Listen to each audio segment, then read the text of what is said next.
प्यारे भक्तों, वडोदरा से माँ हरेश्वरी का ओम सर्वात्मने नमः। सभी आत्माओं को मेरे प्रणाम। भागवत महात्म्य पूरा हुआ, आगे बढ़ रहे हैं प्रथम सोपान की ओर। 12 स्कंद है, मतलब 12 स्कंदों में ये पूरी कथा वेद व्यास जी ने रची है, हमारे सामने लिख कर रखी है लोक कल्याण के लिए। दोस्तों, एक खास बात पहले कहूंगी मैं आरंभ करने से पहले। आज तक मैंने ज्यादातर देखा है तो 1-2 दिन 3 दिन में सीधा आनंद गिरानंद भयो जय कन्हैया लाल की। अच्छी बात है, मुझे भी जयकारा करना बहुत अच्छा लगता है, आखिर हम सनातनी है। लेकिन लोगों के दिमाग में एक यही इमेज बैठती है कि भागवत मतलब कृष्ण कथा, और इसमें भी लोग रंजक इतनी बातें जोड़ कर कही जाती है कि लोग मनोरंजन पा सकते हैं, लेकिन ज्ञान, वीरा वैराग्य और भक्ति से शायद दूर रह जाते हैं। गोपी का प्रेम देखकर हम प्रसन्न होते हैं, मतलब ऑडियंस प्रसन्न होता है, लेकिन गोपी जैसा प्रेम परमात्मा से हृदय में होना ये नहीं संभव बनता। मैं कहती हूँ गोपियों की नकल नहीं करनी है, वास्तविक जीवन में गोपी बन जाना है। इसका मतलब ये नहीं कि घर बार छोड़कर कोई साधु संत कन्हैया बन रहा हो और इसके पीछे आप नाचो गाओ और पागल हो। मतलब इतना ही है कि जो भी आपकी व्यवहारिक जिम्मेदारियां है उसे निभाते साथ साथ में आपकी साधना उस हद तक पहुंचे कि आपकी अवस्था गोपी जैसी हो जाए। दोस्तों, दूसरी बात मुझे कहनी है कि श्रीमद् भागवत मतलब 24 अवतारों की कथा है। 8 दिन में कोई वक्ता की ताकत नहीं है इसे पूरा कर पाए, किसी भी वक्ता की।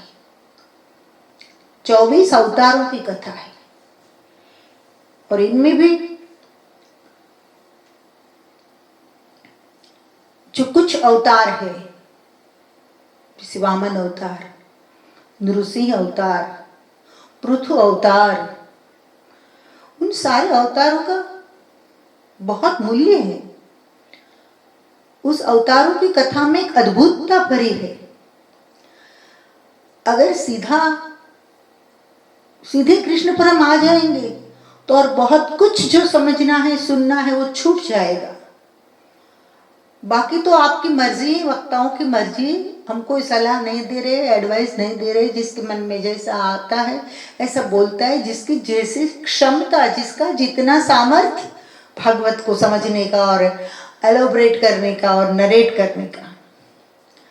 लेकिन दोस्तों, मैं कोशिश करूंगी, कृष्णावतार तो है ही है, परंतु भागवत को तो पूरा परमात्मा का वांग्मय स्वरूप समझा है, वाणीमय स्वरूप। मतलब कोई स्कंद है तो ये प्रभु का हाथ है, कोई स्कंद प्रभु का पैर है, कोई स्कंद प्रभु का मस्तक है, कोई स्कंद प्रभु का हृदय है। तो दशम स्कंद तो भगवान का हृदय है। लेकिन ये भी मैं कहूंगी कि केवल शरीर होगा और हृदय नहीं होगा तो शरीर का कोई अर्थ नहीं, और केवल हृदय होगा और शरीर नहीं होगा तो हृदय किसके लिए पंपिंग करेगा, किसे प्राण भरेगा, किसमें प्राण भरेगा। तो दशम स्कंद का मतलब हृदय का मतलब श्री कृष्ण चरित्र का तो महत्व है ही, लेकिन और अवतारों का भी कोई कम महिमा नहीं है। तो मैं कोशिश करूंगी कि और महिमा और अवतारों के महिमा पर भी मैं मेरी समझ, मेरी बुद्धि, मेरी अंडरस्टैंडिंग के हिसाब से I can convince you, I will narrate to you. आप बड़े प्यार से सुनोगे, मुझे भरोसा है, आप पर भरोसा है मुझे। लोग भगवान पर भरोसा करते हैं जो दिखते नहीं है, लेकिन जिंदा आदमी जिंदे बंदे पर भरोसा नहीं कर सकता है। मैं कहती हूँ मैं भगवान पे भी भरोसा करती हूँ और आप पे भी भरोसा करती हूँ, क्योंकि विजिबल हो, विजिबल का भरोसा करना आसान होता है। खैर छोड़ो। प्रथम सोपान, प्रथम स्कंद, मंगलाचरण 2 श्लोकों में मैंने किया है। वंदे वेणुधरं सदा सुखकरं पुरुषं परं नटवरं वंदे चक्रधरं चराचरवरं वंदे समुद्धारकं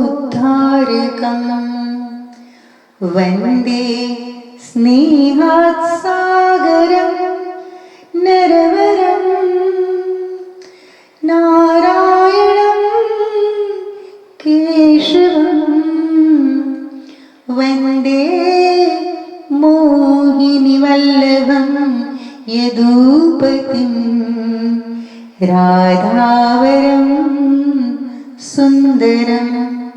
मैं वंदन करती हूँ किसको? वेणुधर को।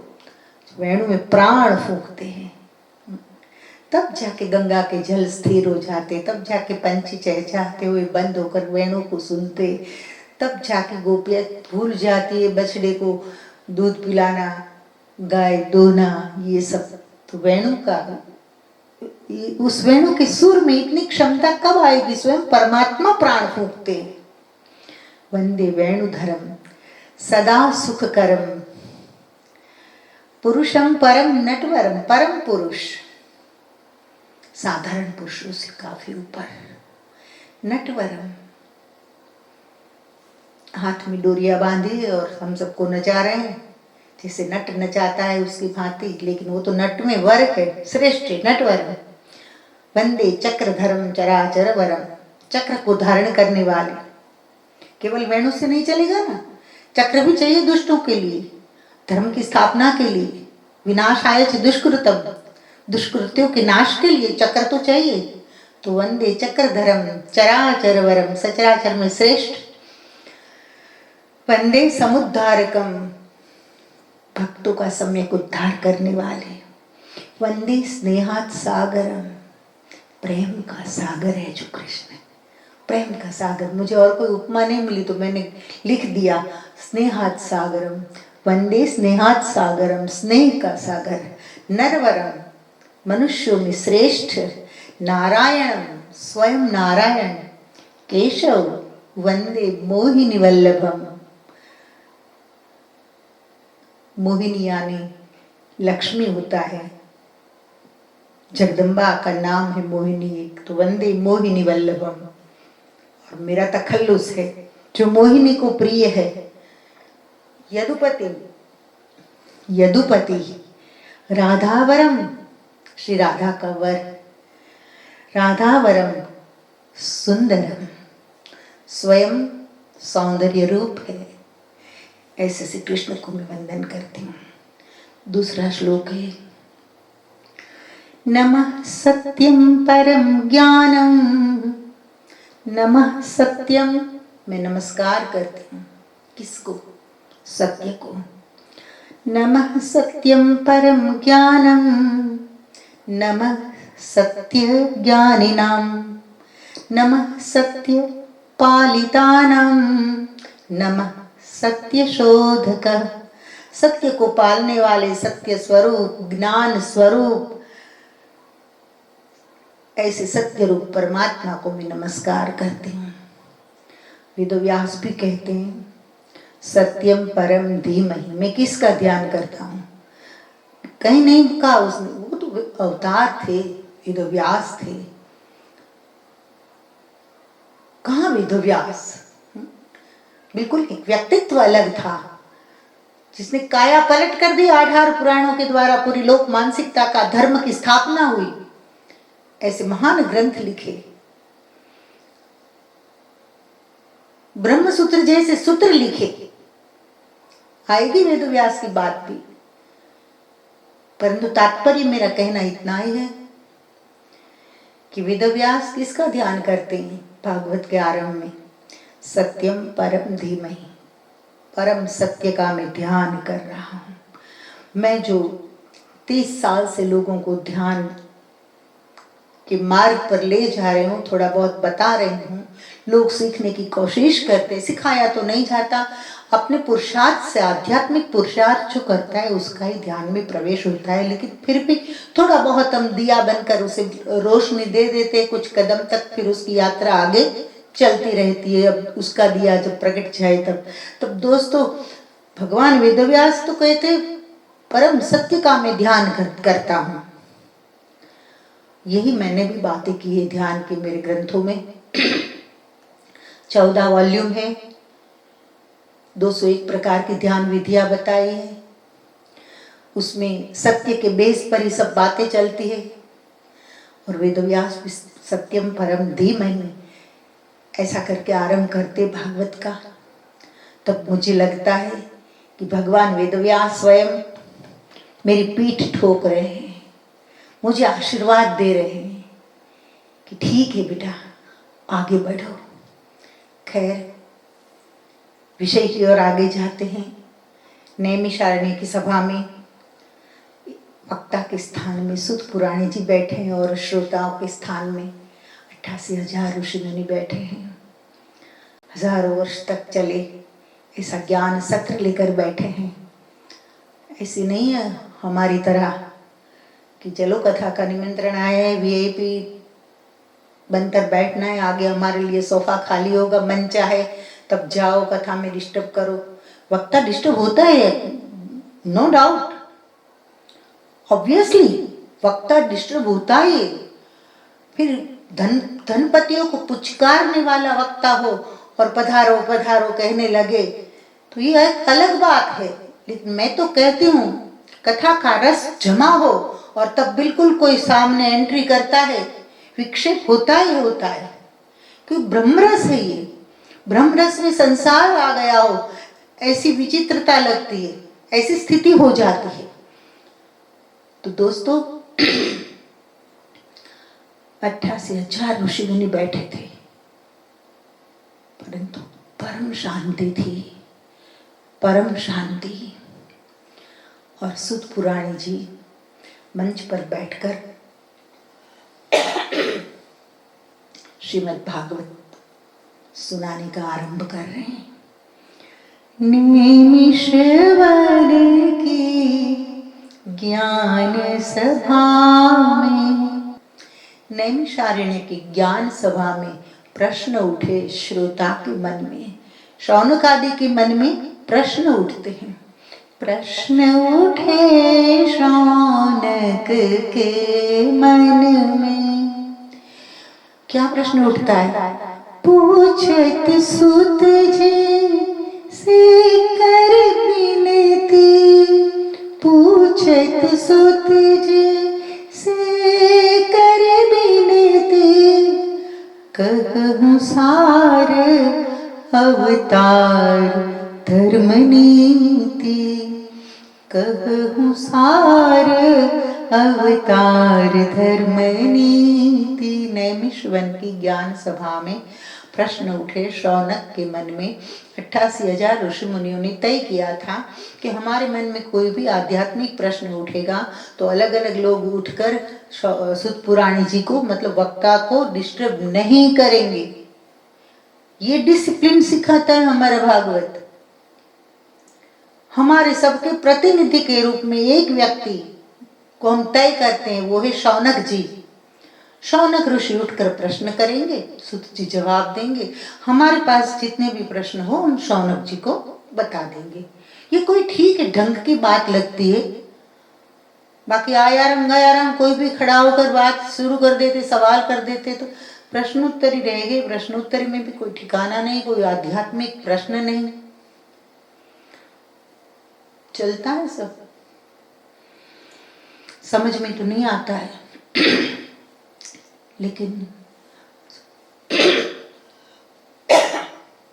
अब मैंने समझने की कोशिश भी छोड़ दी है, क्योंकि जिसे समझा जाए, ऐसा कुछ जिसमें दम हो, उसे समझने का प्रयास करो। समझने लायक जहाँ कुछ है ही नहीं, उसमें मत पड़ो, निकल जाओ।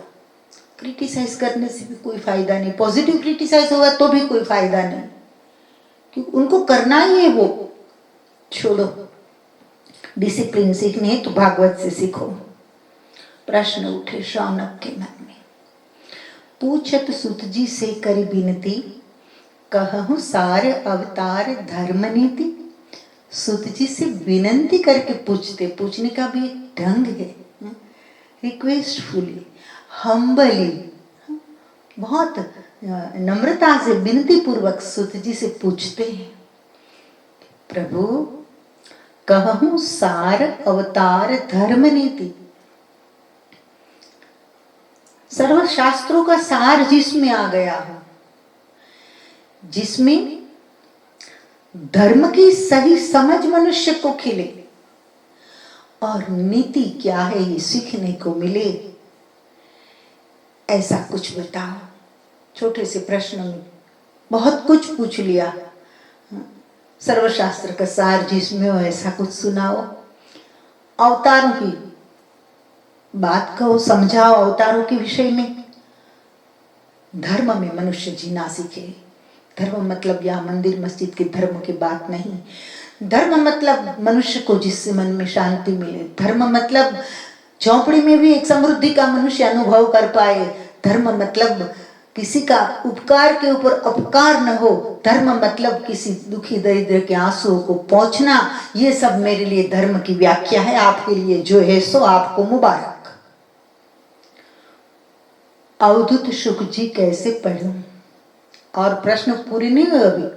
पहले के अवतारों की बात बताइए, तो पहले धर्म सर्वशास्त्र के सार बताइए, सर्वशास्त्र का सार बताइए। फिर कहते हैं कि विविध अवतारों की कथा भी बताइए, धर्म क्या है ये समझाइए, नीति।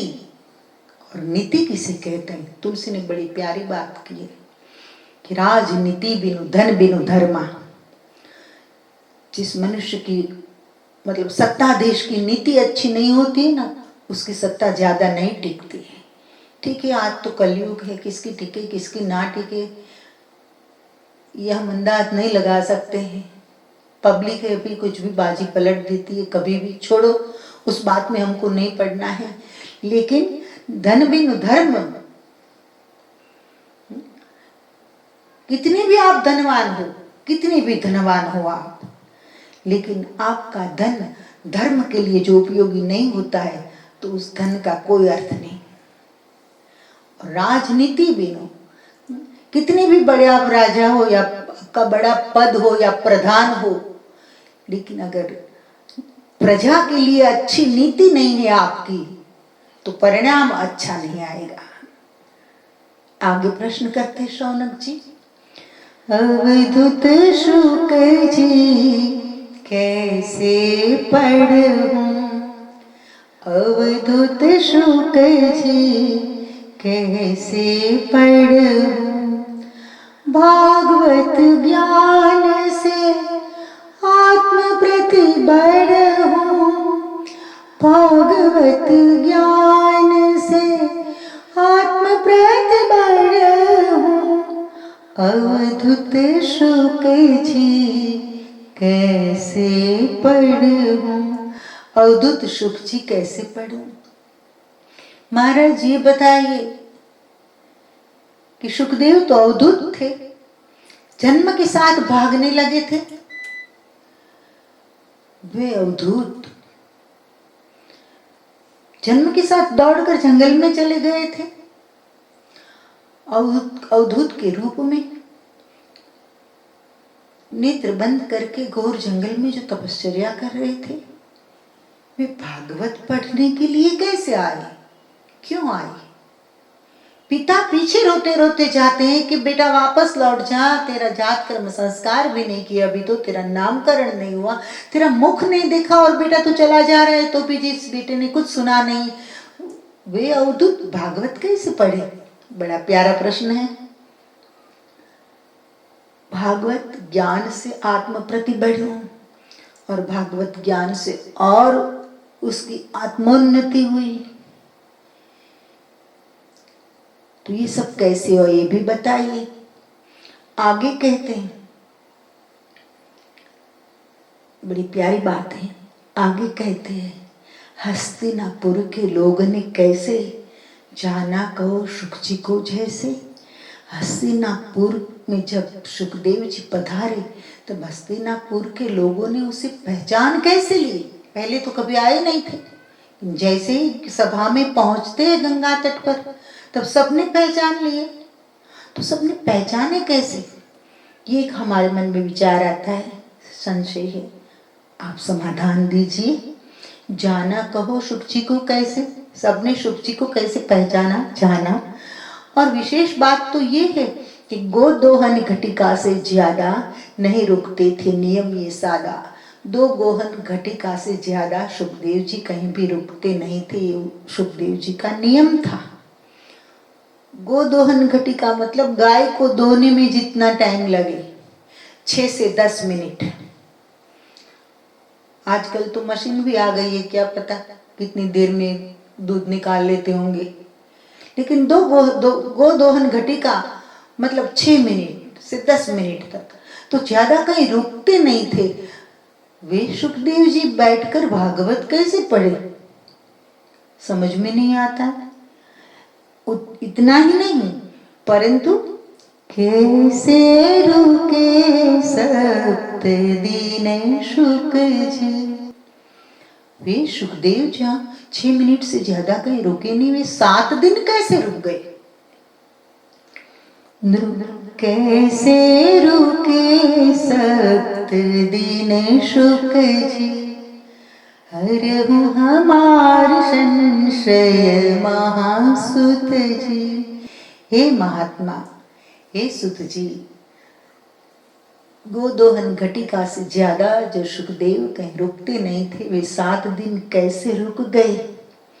हमारे मन का संशय दूर कीजिए। और एक प्रश्न है महाराज, नृप परीक्षित काहे दुखित थे?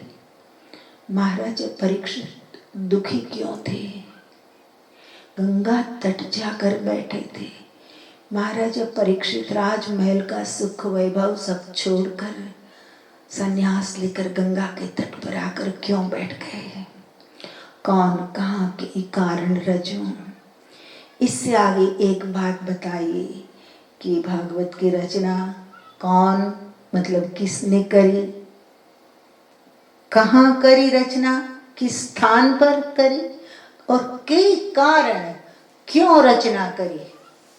कौन कहाँ के कारण रचहूं, भागवत ज्ञान कहो मन जजहूं प्रभु। हे महात्मा, भागवत ज्ञान इस तरह से हमको दीजिए, हमारे मन को बहुत झंझता है, अच्छा लगता है, तो कृपा करिए हमारे सारे संशयों का समाधान कीजिए।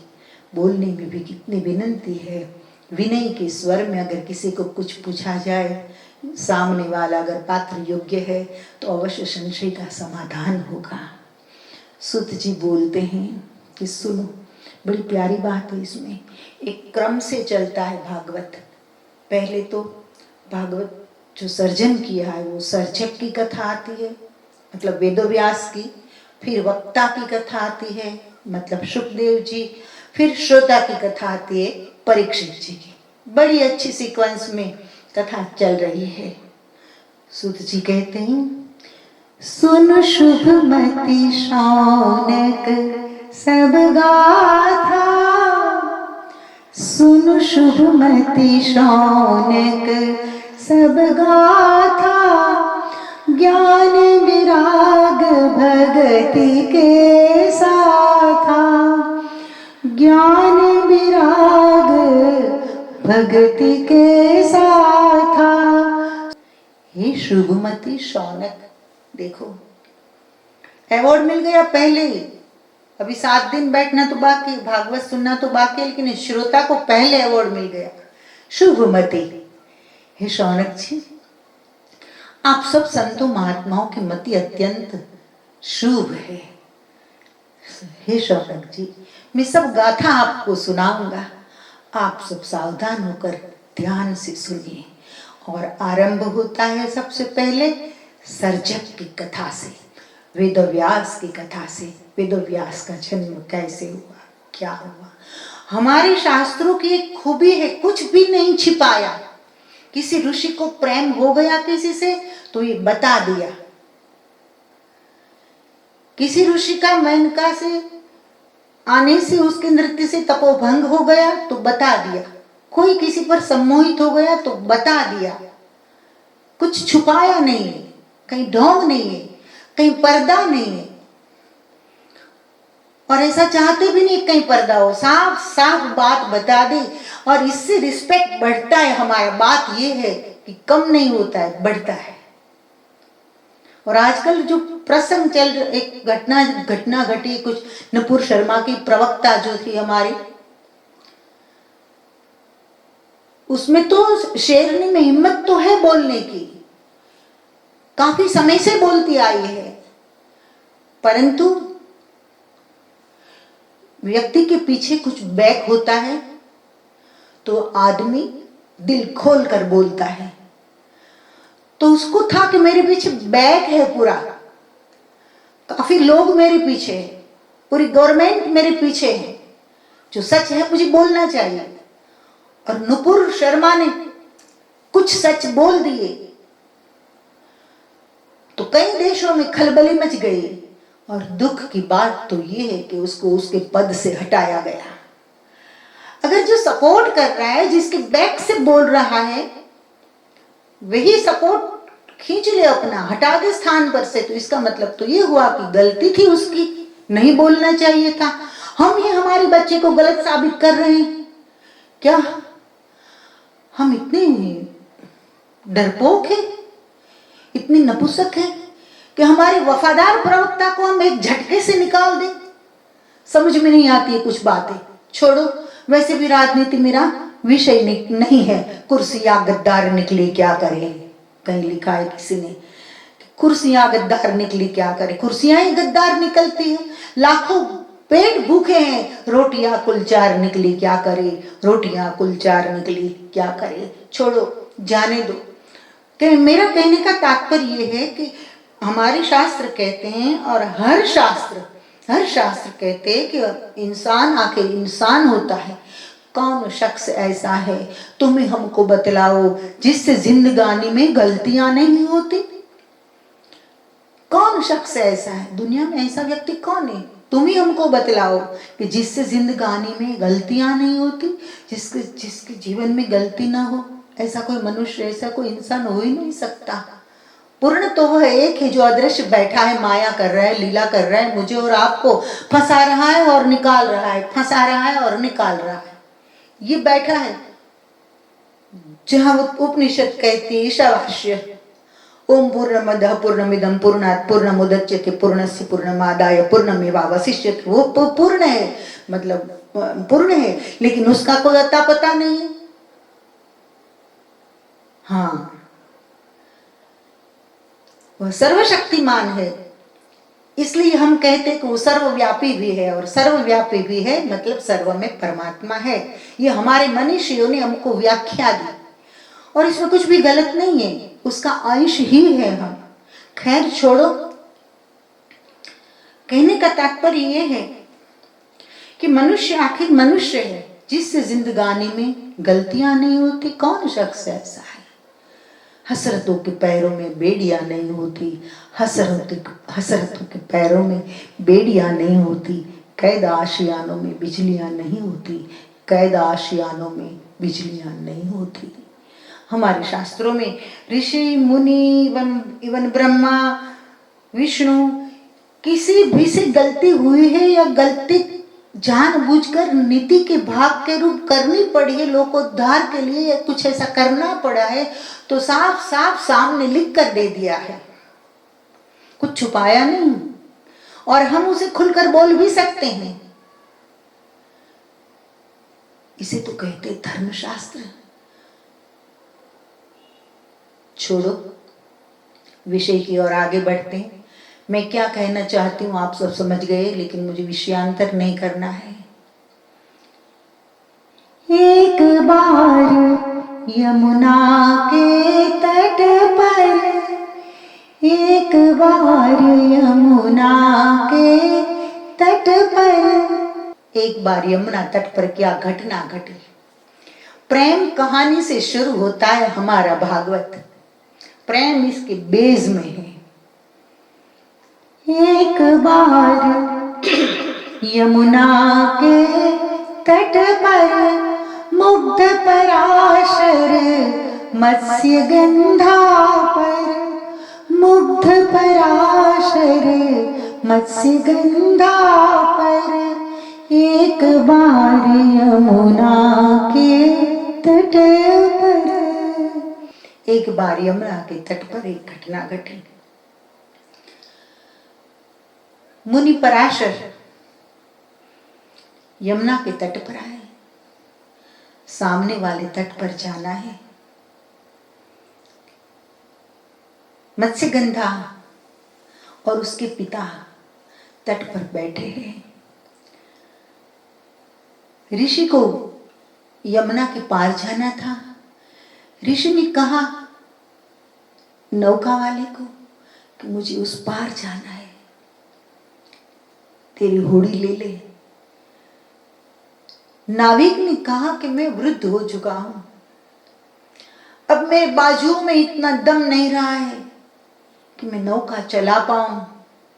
मेरी बेटी अच्छी नौका चलाती है, वो आपको यमुना पार करा देगी। और मत्स्यगंधा नौका लेती है, हाथ में उठाती है पतवार, और ऋषि बैठते हैं नौका में। योग रूप का अद्भुत योगा। हुआ क्या?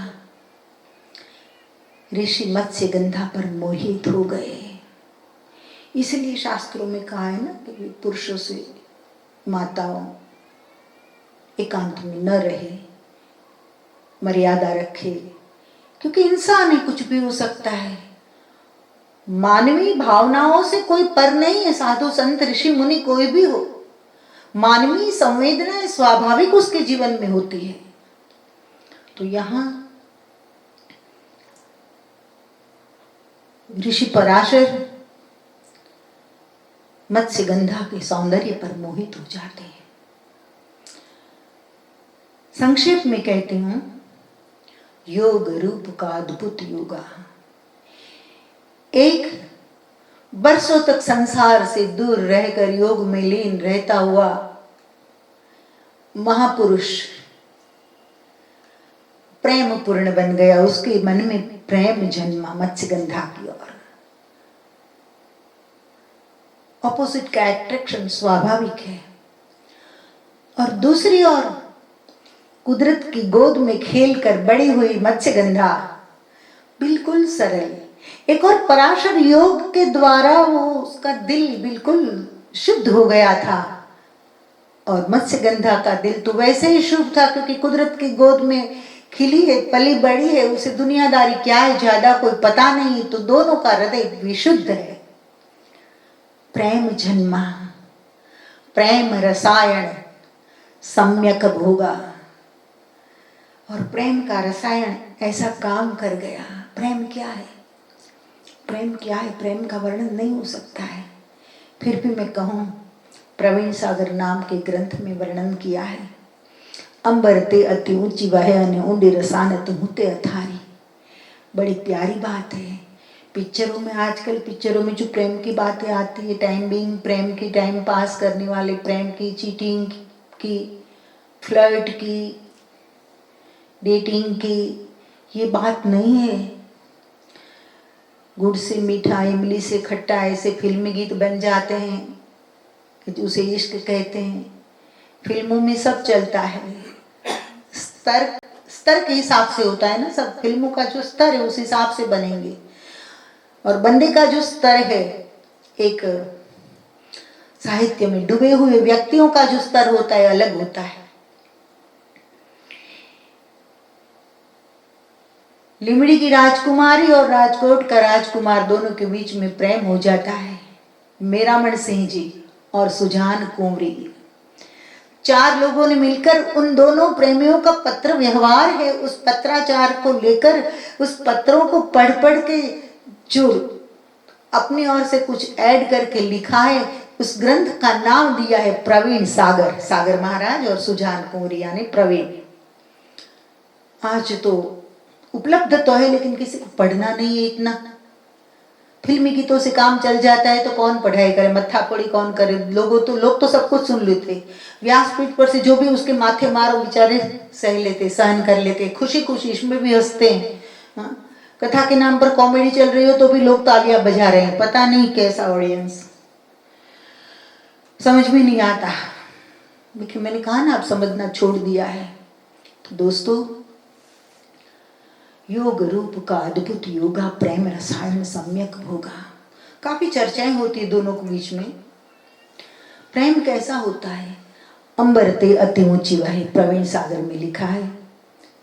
4 विद्वानों ने मिलकर यह ग्रंथ लिखा है कि अंबरते अति ऊंची वह न ऊंडी रसानत होते अथारी, अंबरते अति ऊंची वह न ऊंडी रसानत होते अथारी, न तू ही न कांगिरते अति शीतल पावक ते अति जार न हारी, न मार होते कटु मीठी सुधा होती, मार होते कटु मीठी सुधा होती, झिणी आणी से सुमेरु से भारी, झिणी आणी अणु से सुमेरु से भारी, जान ही जान अजानन मानत सागर स्नेह की बातें न्यारी, जान ही जान अजानन मानत सागर स्नेह की बात है न्यारी, स्नेह की बात तो न्यारी है, शब्दों से वर्णन नहीं हो सकता है। This condition is beyond words,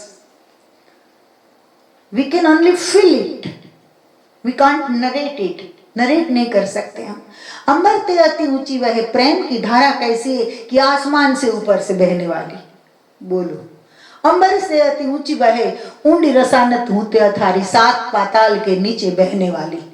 विरोधाभास है, लेकिन इसकी गहनता को समझना है, उसकी सूक्ष्मता को समझना है, प्रेम की महानता को समझना है, प्रेम की क्षमता को समझना है। तो अमरते अति ऊंची वह न ऊंडी रसानत होते अथारी, न तू ही न कांगेरी ते अति शीतल, हिमालय से भी शीतल, और पावक से अति झारनहारी, अग्नि से ज्यादा जलाने वाली, पावक ते अति झारनहारी, न मारू होते कटु, जहर से भी कड़वी।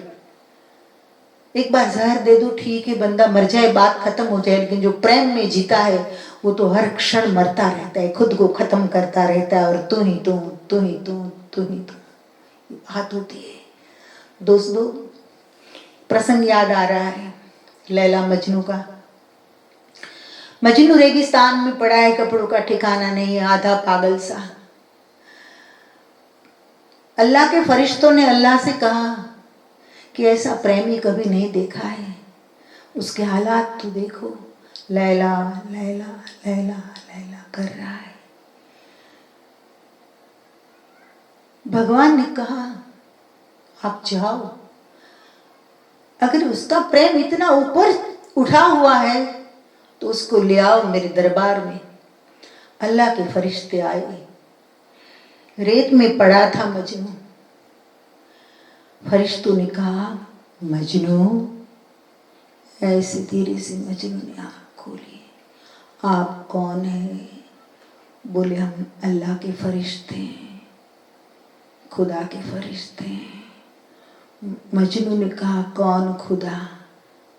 तो पागल हो गया है, खुदा कौन तुझे पता नहीं? ना ना, मुझे पता नहीं कि खुदा कौन है, मैं एक ही खुदा को जानता हूँ और उस खुदा का नाम है लैला।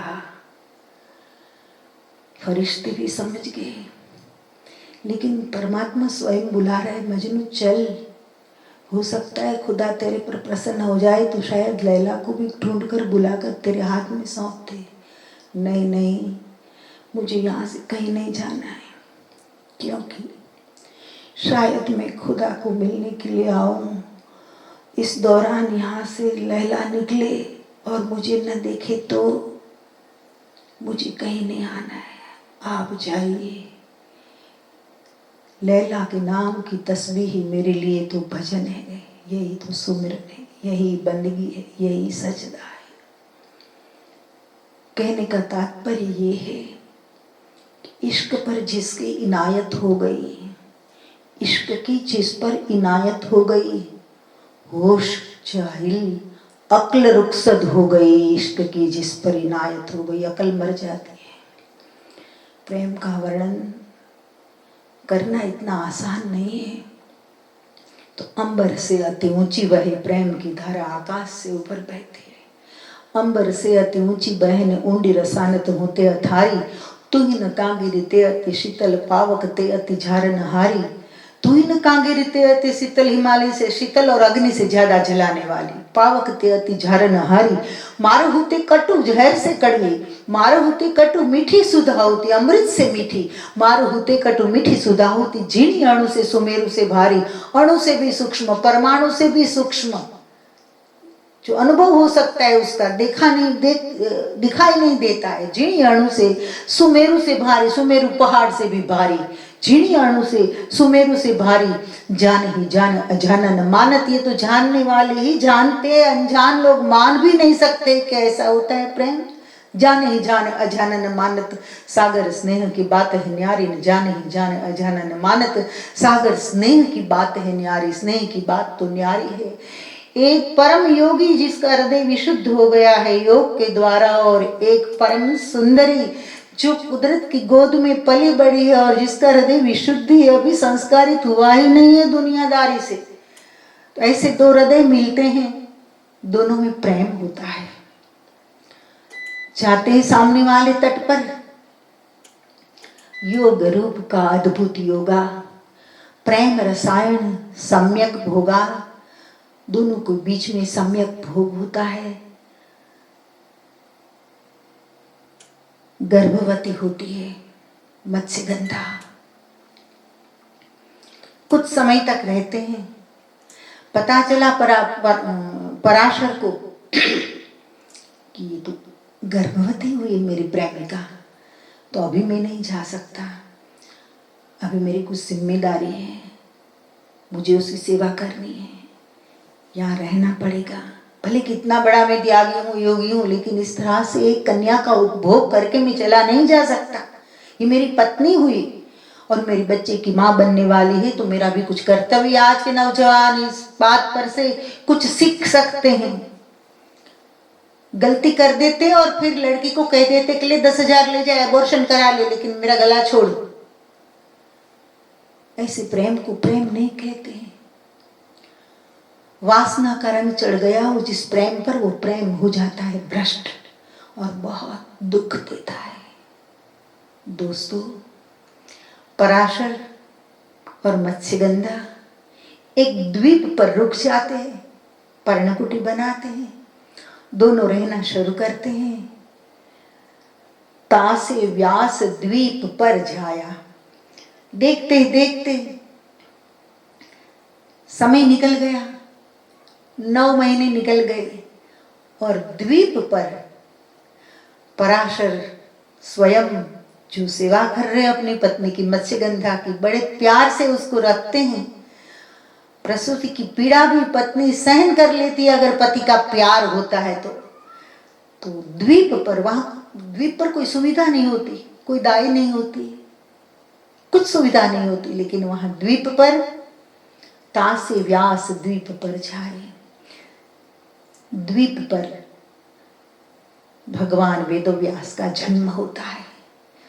बोलिए श्री वेदव्यास भगवान की जय। दोस्तों, कृष्ण द्वैपायन नाम कहा है, सुंदर पुत्र है। बोले इसका नाम क्या रखेंगे? बोले कृष्ण रखेंगे। बोले कृष्ण नहीं, कृष्ण नाम तो बहुत के होते हैं, कृष्ण द्वैपायन नाम रखेंगे। बोले ठीक है, कृष्ण द्वैपायन नाम रखा गया। कहने का तात्पर्य, वेदव्यास का मूल नाम है कृष्ण द्वैपायन, और द्वीप पर अयन बनाया, जिसके माँ बाप ने द्वीप पर निवास बनाया रहने के लिए, द्वीप पर जिसका जन्म हुआ, इसलिए कृष्ण द्वैपायन कहा है। आगे बढ़ते हैं। एक बार सरस्वती तट व्यासा, सीधा जंप लगाते वेदव्यास जी, तो हमको भी उसके साथ जंप लगाना पड़ेगा। फिर पराशर कहाँ गए, क्या हुआ, वेदव्यास कैसे बड़े हुए, इसका कहीं जिक्र नहीं है। सीधी बात। तो पहले आई सर्जक की जन्म कथा, फिर सर्जक को सर्जन करने की प्रेरणा कहाँ से मिली, ये कथा आती है, ध्यान से सुनिए। हाँ, मजे की बात यह है कि एक महान पिता और एक परम प्रेमिका, निष्कपट प्रेमिका, ऐसे दो आत्माओं के द्वारा एक तीसरी आत्मा पृथ्वी पर आई, वो भगवान वेदव्यास। एक बार सरस्वती तट व्यासा, सरस्वती के तट पर शम्याप्राश नाम के आश्रम में भगवान वेदव्यास लोक हित की दिव्य मन आशा बैठे बैठे सोच रहे थे। क्या सोच रहे थे? लोक हित की दिव्य मन आशा। दिव्य आशा होती है। मजे की बात, मैं कभी दो चार लोग होते तो सबको दौड़ाती हूँ, एक को एक काम सौंपू, दूसरे को दूसरा सौंपू। क्षणिक कभी किसी को ऐसा भी लगता है कि माँ बहुत दौड़ाती है, लेकिन इसके पीछे एक ही मेरा ध्येय होता है कि हम जब तक जिंदा है, जब तक वाणी जिंदा है, जब तक बोल सकते हैं, देख सकते हैं, तब तक लोक कल्याण का कुछ कार्य हो जाए। ध्येय यही होता है और कुछ नहीं।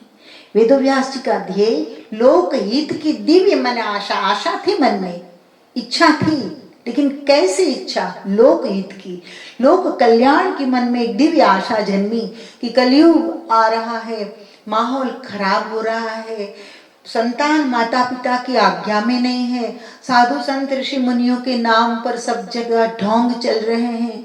इतना ही नहीं, बूढ़े लोग भी नहीं समझते हैं और ज्ञाति के हिसाब से नीति नियम ऐसी डाउरी सिस्टम की बना दी होती है कि कोई बेटा बेच रहा है, कोई बेटी बेच रहे हैं और पवित्र लग्न ग्रंथि का नाम देते हैं इसको। चारों ओर देखते हैं, माहौल पूरा निराशाजनक है, कहीं भी से आशा का किरण नहीं दिखाई दे रहा है, कोई सच्चा बंदा नहीं दिखाई रहा है। और खोज कर रहे वेदव्यास कि मैं क्या करूं, किससे मिलूं तो मेरा ये लोक कल्याण का कार्य हो, लोगों का कल्याण होने लगे, लोग जागे, लोग समझे, मनुष्य मनुष्य बने। मानवता के बिना के मानव चारों ओर भटक रहे हैं, लेकिन उनमें से मानवता खो गई है। क्या करूं? इसलिए लोक हित की दिव्य मन आशा। तब भगवान वेदव्यास ने वेदों के विभाग करने का सबसे पहला काम किया। पहले तो एक ही वेद था, फिर 4 वेद बने। वेद विभाग किन्न मुनिराया, 4 रूप में कर बहुदाया। वेद का विभाग किया। पैल को, अपने 4 शिष्यों को अलग अलग 4 वेद देते हैं। पैल को ऋग्वेद देते हैं, ऋग्वेद का ज्ञान।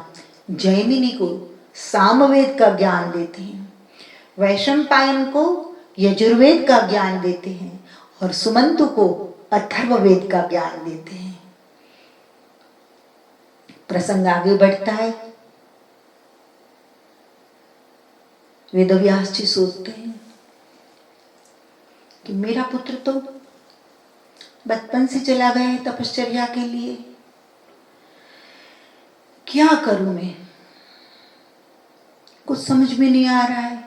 मेरा पुत्र होता तो शायद लोक कल्याण के कार्य में मेरी सहायता हो जाती, काम मुझसे आसान हो जाता। अब मैं भी वृद्ध होने आया हूं। सोचते क्या करें। द्वापर सरस्वती के तट व्यासा, लोक धर्म हित अति उदासा। अत्यंत उदास हो गए, अत्यंत उदास। आंखों में से आंसू बहते हैं कि समाज के लिए कैसे समाज का उद्धार हो, कैसे समाज का कल्याण हो, मैं क्या करूं। सरल सुलभ मार्ग पुनि सोचा। इसमें से, इतने में से नारद जी वहां से गुजरते हैं। वेदव्यास का हृदय दग्ध है, दुखी है। सरस्वती के तट पर अपने आश्रम में बैठे हैं। वेदों के विभाग किए, बहुत विस्तार किया, 4 पुत्रों को वेद दिए भी, उसका प्रचार भी शुरू हो गया। फिर भी हृदय शांत नहीं होता है, क्योंकि वेदव्यास को पता था कि वेद को हजम करना, पचाना, समझना ये साधारण मनुष्य का काम नहीं है। और दुनिया में साधारण लोग बहुत कम होते हैं। साधारण लोग बहुत होते, साधारण लोग बहुत होते और असाधारण लोग गिने चुने होते हैं। क्या करें? इतने में नारद जी शिव नारायण नारायण नारायण कहते हुए हाथ में वीणा लेकर प्रभु स्मरण करते हुए गुजरते हैं वेदव्यास के आश्रम के पास से। वेदव्यास को देखते हैं, आश्रम में प्रवेश करते हैं, परस्पर आदर प्रणाम। और नारद जी पूछते हैं, व्यास जी आप तो अवतारी पुरुष हैं, 24 अवतारों में से एक अवतार। साधारण आदमी हार जाए, रो पड़े, एक अलग बात है, लेकिन आप वेदव्यास होकर, एक अवतार होकर रो रहे हैं, कारण क्या है? मुझे बताइए, हो सकता है मेरे द्वारा आपकी कुछ मदद हो जाए। क्यों दुखी है? दुख का जब कारण पूछते हैं तब कहते हैं कि मैं देख रहा हूं आश्रमा यवने रुद्धा तीर्थानि सरितस्तथा देवतायतनन्यत्र तुष्टे नष्टानि भूरिशः। आरंभ में आता है कि यवनों ने आश्रम को अवरुद्ध करके रखा है। 5000 साल पहले ये बताया है कि तब भी यवनों का आक्रमण हुआ होगा। आश्रमा यवने रुद्धा, तीर्थों को अवरुद्ध किए हैं, देवताओं के स्थानों को नष्ट किए हैं, दुष्ट पृथ्वी पर से धर्म को नष्ट कर रहा है, बिल्कुल मानवता को खत्म कर रहा है, अमानुषिक कृत्य हो गए लोगों के। आप मेरी सहायता करो, मैं क्या करूं? मुझे मार्गदर्शन दो। तब भगवान वेदव्यास को प्रभु नारद जी कहते हैं, आपने भले वेदों के विभाग किए, विस्तार किए, बहुत अच्छा काम किया है, असंभव को संभव बनाया है, परंतु जब तक आप प्रेम लक्षणा भक्ति से पूर्ण हो और सरल भी हो लोगों के लिए, ऐसा एक पुराण नहीं लिखेंगे तब तक आपको शांति नहीं होगी। ज्ञानी तो आप है, लेकिन भक्तिपूर्ण ग्रंथ की एक रचना करो। आपका हृदय जब भक्ति से पूर्ण हो जाएगा तब आपको शांति का अनुभव होगा। गृही प्रेरणा, गृही प्रेरणा नारद जी से, सगुण भक्ति पूर्ण ग्रंथता से। नारद जी ने विदा ली, प्रेरणा मिल गई। नारद जी से प्रेरणा लेकर सगुण भक्ति पूर्ण, जितने भी अवतार है सगुण, गुण सगुण है, निर्गुण नहीं है, दिखाई देते। परशुराम दिखाई दिए लोगों को, मत्स्य अवतार, कच्छ अवतार, परशुराम अवतार, वामन अवतार, वारा अवतार, मोहिनी अवतार दिखाई दिए। तो सगुण भक्ति पूर्ण एक ग्रंथ लिखो। ये प्रेरणा लेकर हाथ में कलम उठाकर सरस्वती की आराधना करके भागवत लिखना शुरू करते हैं। बात तो ठीक है, भागवत लिखना शुरू किया, और वेदव्यास जी के लिए कुछ कठिन भी तो नहीं है। देखते देखते 18,000 श्लोक, 12 स्कंध और 335 अध्याय में पूरा ग्रंथ लिख दिया। फिर सोचने लगी, भागवत में भले सगुण अवतारों की कथा है, सगुण भक्ति की कथा है, परंतु भाषा थोड़ी कठिन है। ये भी ठीक, लेकिन जितने शिष्य अभी मेरे पास है उसमें से मुझे नहीं लगता है कि कोई भागवत को पढ़ पाए, मतलब समझ पाए, हजम कर पाए, बचा पाए, ऐसा नहीं लगता है। क्या करें?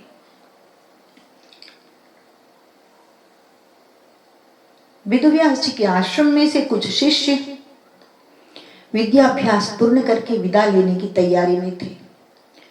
वे शिष्य मंडली गुरु जी के पास आती और कहती है कि पूज्य गुरुवर, आपने हमको जो विद्या दी है उससे हम कभी भी पूरी नहीं हो पाएंगे, लेकिन फिर भी हम आपसे कहते हैं कि आप हमसे कुछ गुरु दक्षिणा मांगिए। वेदव्यास को जब गुरु दक्षिणा मांगने के लिए शिष्यों ने कहा तो वेदव्यास जी को शुकदेव का स्मरण हुआ।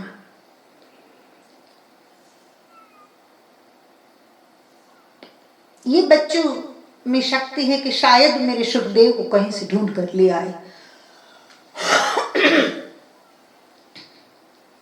वेदव्यास जी ने कहा कि अगर आप मेरे शिष्य हो और मुझे कुछ गुरु दक्षिणा देना चाहते हो तो मेरा शुकदेव जहां भी हो वहां से ले आओ। शुकदेव को लाना इतना आसान तो था नहीं। बाप के रोने पर भी जो शुकदेव नहीं आए और जन्म के साथ जो दौड़ने लगे, परिव्राजक बन गए, उस शुकदेव को समझा बुझा कर तो ला नहीं सकते। शिष्यों ने कहा गुरुजी से कि आप हमें कुछ भागवत के श्लोक सिखाइए, बहुत ताकत है भागवत में। कुछ श्लोक सिखाए वेणुगीत के। शिष्यों ने कहा हम जाते हैं गुरु महाराज, प्रयास पूरा होगा शुकदेव जी को यहां ले आने का। शिष्य निकले जंगलों में, पहाड़ियों में, गुफाओं में, वृक्षों के नीचे, जहां कोई भी साधु संत ऋषि फकीर मिले तो वेणुगीत का थोड़ा श्लोक गाते थे। वेदव्यास जी ने कहा था कि ये श्लोक सुनकर जो खड़े होकर आपके पीछे पीछे आने लगे, समझ लेना ये मेरा शुकदेव है, क्योंकि शुकदेव समझ सकता है ये भाषा, मेरे शुकदेव ही भागवत पढ़ सकता है। शिष्य जंगल में, वन में गए, जहां कोई ऋषि मुनि बैठे होते हैं वहां श्लोक गाते हैं। कोई प्रतिभाव नहीं मिलता है, शिष्य आगे बढ़ते हैं। इतने में एक जगह सुंदर 16 साल के बालक जैसा दिव्य तेज है, सर पे जटा है, कौपिन मात्र धारण किए हैं, ऐसा एक युवक ध्यान में लीन था। और शिष्यों ने गुरु के आदेश के अनुसार वेणुगीत की एक पंक्ति सुनाई। बरहा पीड़म नटवर वपुः कर्णयोर कर्णकारम।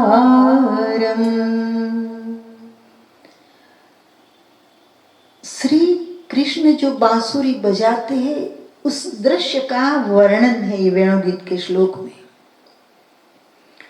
जैसे ही शब्द कान में पड़े तो ये शब्द नहीं थे, शब्द ब्रह्म थे। ध्यान में से आंखें खोली, रुकिए, समझ गए, शिष्य समझ गए कि यही शुकदेव है। रुके नहीं, आगे बढ़े, एक पंक्ति और गाई। शुकदेव जी खड़े होकर पीछे पीछे आने लगे, शिष्य रुके नहीं, एक पंक्ति और गाई। रंध्रान वेणु अधर सुधिया पूरियन। रंध्रान वेणु, वेणुगीत के श्लोक है, मतलब टुक में तो पीछे आते हैं, जैसे पीछे पीछे पीछे, वैसे एक एक श्लोक गाते गए और शुकदेव को आकर्षित करते रहे और आकर खड़े रह गए भगवान वेदव्यास के आश्रम में। और शिष्यों ने कहा शुकदेव जी से कि महाराज, आप जो 2-4 श्लोक सुनकर इसके पीछे पागल होकर यहाँ तक आए हो ना, ऐसे तो 18,000 श्लोक है। और ये है, देखो भगवान वेदव्यास, आपके पूज्य पिताजी इसका सर्जन करने वाले। शुकदेव प्रसन्न हो गए, गुरु दक्षिणा भी चुका दी शिष्यों ने शुकदेव जी को लाकर। शिष्य अपने घर गए और शुकदेव ने वंदन करके प्रणाम करके कहा, पिताजी पूरा भागवत मुझे पढ़ना है, पूरा भागवत पढ़ना है मुझे। वेदव्यास प्रसन्न हो गए, रोते रोते पीछे भागे थे जो शुकदेव नहीं आए थे, वह शुकदेव भागवत के श्लोक सुनकर आ गए। ये ताकत है भागवत की, अच्छे अच्छे ऋषि मुनियों को आकर्षित करते, इसे भागवत भगवान कहते हैं। ताकत ऐसी है इसमें, आस्था चाहिए, धन कमाने का साधन नहीं बन जाए, इसके लिए सजग रहने चाहिए भक्ताओं को भी। धन की सबको जरूरत है, सबको, इसके बिना घर नहीं चलता। हम जैसों का आश्रम हो तो आश्रम नहीं चलता, लेकिन केवल धन के लिए ये नहीं होना चाहिए। बाकी इसमें ये अद्भुतता नहीं आएगी, वाणी में प्रभाव नहीं आएगा। खैर आगे बढ़ते हैं। पिता पुत्र यह ग्रंथ मिलाए, भागवत ने पिता पुत्र को पुनः मिलाए। ज्ञान ग्रंथ सुख जी मन भाए, और सुखदेव ने ज्ञान ग्रंथ को पढ़ना शुरू किया, खुश हो गए, प्रसन्न हो गए। इसका मतलब कि जब तप योग व्रत ज्ञान ध्यान संयम नियम, या तो योग के अंग हम जो कहे तो यम नियम आसन प्राणायाम प्रत्यादि ध्यान धारणा और समाधि, इतनी मेहनत करने पर भी जो आनंद नहीं आता है, ये आनंद इस कथा में आता है। इसलिए भागवत की समाधि भाषा कही है कि समाधि में रहने वाले लोग भी समाधि छोड़कर जहाँ भागवत चलता है वहां बैठ जाते और हरि नाम संकीर्तन और गुणगान सुनकर प्रसन्न हो जाते, रोमांचित हो जाते। समाधि का भाव, समाधि का अनुभव इस कथा को सिर्फ सुनकर आ जाता है। दोस्तों, ज्ञान ग्रंथ सुख जी मन भाए, पूर्ण ज्ञान पिता से पाया, पिता से पूर्ण ज्ञान प्राप्त किया। केवल ज्ञान था, नहीं कछु माया, बाप बेटे की माया की बात नहीं थी इसमें, पूर्ण ज्ञान। एक गुरु है, एक शिष्य है। फिर क्या हुआ बाद में बताऊंगी दोस्तों। नमस्कार।